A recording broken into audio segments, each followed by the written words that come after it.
terceira parte. Então houveram reis que se sentiram realmente representantes de Deus na terra.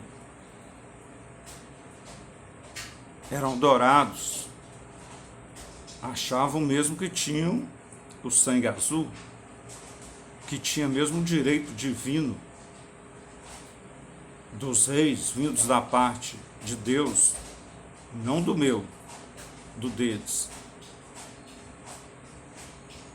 de dominar sobre os homens, de ter todo o poder da vida e da morte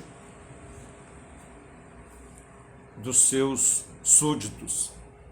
Porém, já havia quem não concordava com isso. Havia quem não concordava com isso. Então, onde aconteceu mais isso, essa não concordância aconteceu com certos pensadores europeus.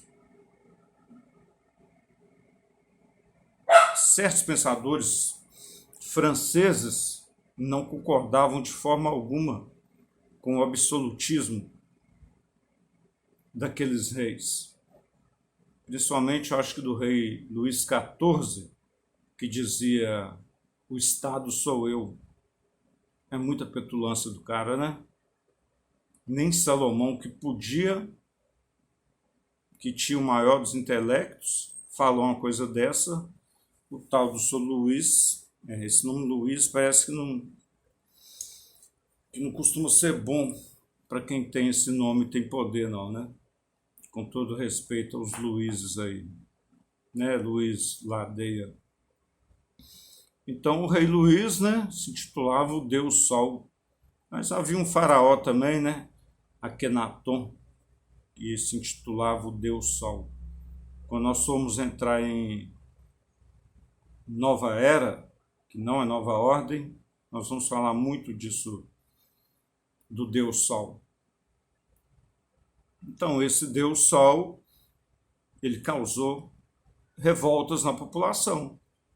Sabe o que ele fez? Ele fez algo que um certo Luís fez por aqui também. Deixa eu usar bem a palavra aqui, pessoal, senão o meu canal nasce morto, né? Não, vamos falar só do Luís francês. O Luís francês quebrou a França economicamente. Então o povo estava com fome. O povo com fome é o quê? O povo na rua. O povo na rua descontrolado, nós militares chamamos de turba. Então, a turba descontrolada, quem pode controlar? Ninguém. Então, os franceses, passando fome, vendo a opulência que a nobreza vivia, que os burgueses que já haviam se ascendido desde o feudalismo, já não eram burgueses trabalhadores, ficavam lá à toa, na corte lá, somente fofocando e fornicando. Era basicamente o que eles faziam. E o povo com fome, com fome, com fome. Isso causou uma revolta. Então, essa revolta foi, o principal ícone dela foi a tomada da Bastilha. Bastilha era um lugar onde se prendiam os revoltosos com o governo do Luís francês, do rei Luís XIV. Então o povo rompeu aquela Bastilha. Rompeu aquela Bastilha como sinônimo de não aceitação daquele tipo de ordem vigente. Note bem isso, ordem vigente. Não aceitaram aquela ordem vigente. Então, a partir daquilo ali, havia um homem lá, Maximilien Robespierre, ele liderou os revoltosos. Ele liderou os revoltosos, porém, uma turba revoltosa, você não controla completamente.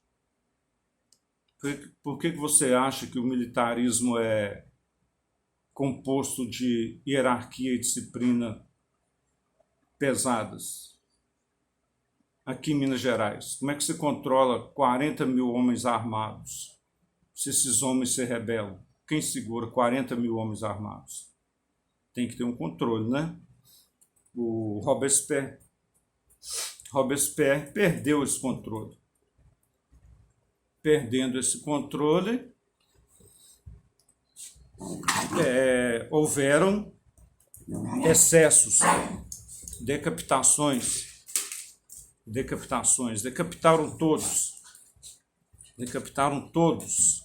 famílias inteiras, inclusive o rei e a rainha. Todos nós sabemos que isso não é o ideal, mas era o que vivia a humanidade europeia naquele tempo.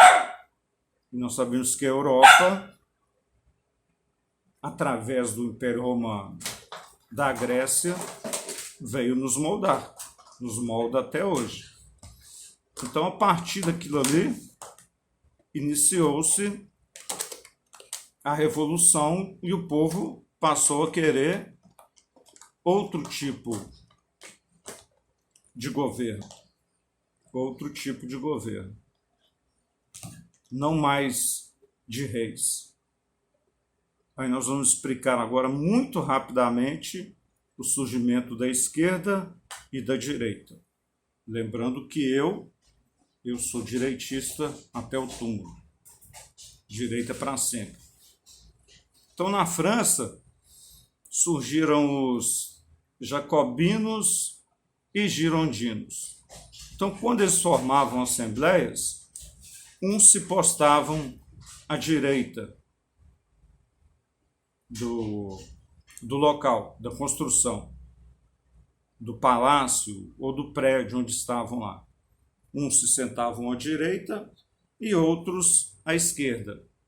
Os da esquerda tinham as ideias mais radicais. Mais ou menos como, se não me falha a memória, o Robespierre. Vamos decapitar geral. Progressismo. Poder total.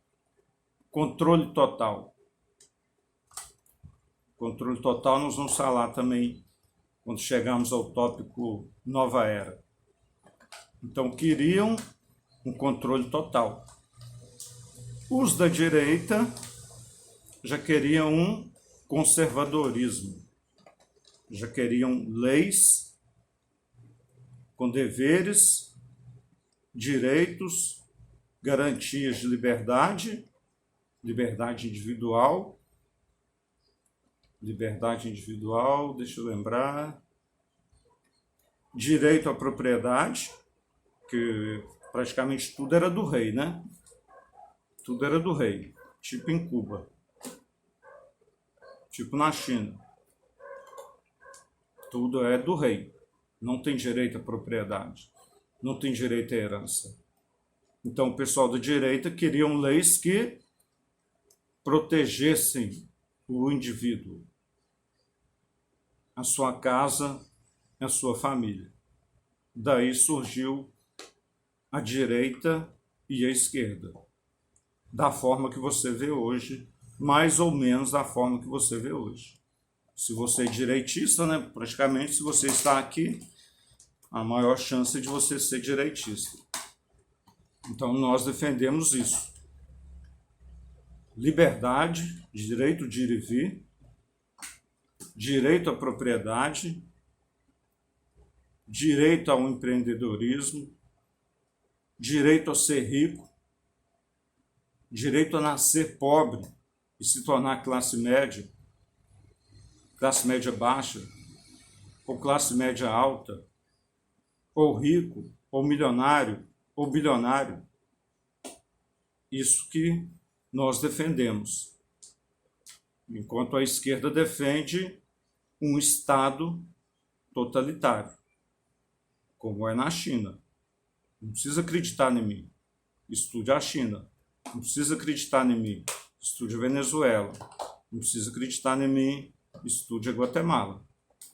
Não precisa acreditar em mim, estude os países mais desenvolvidos e você vai ver a diferença entre a direita e a esquerda.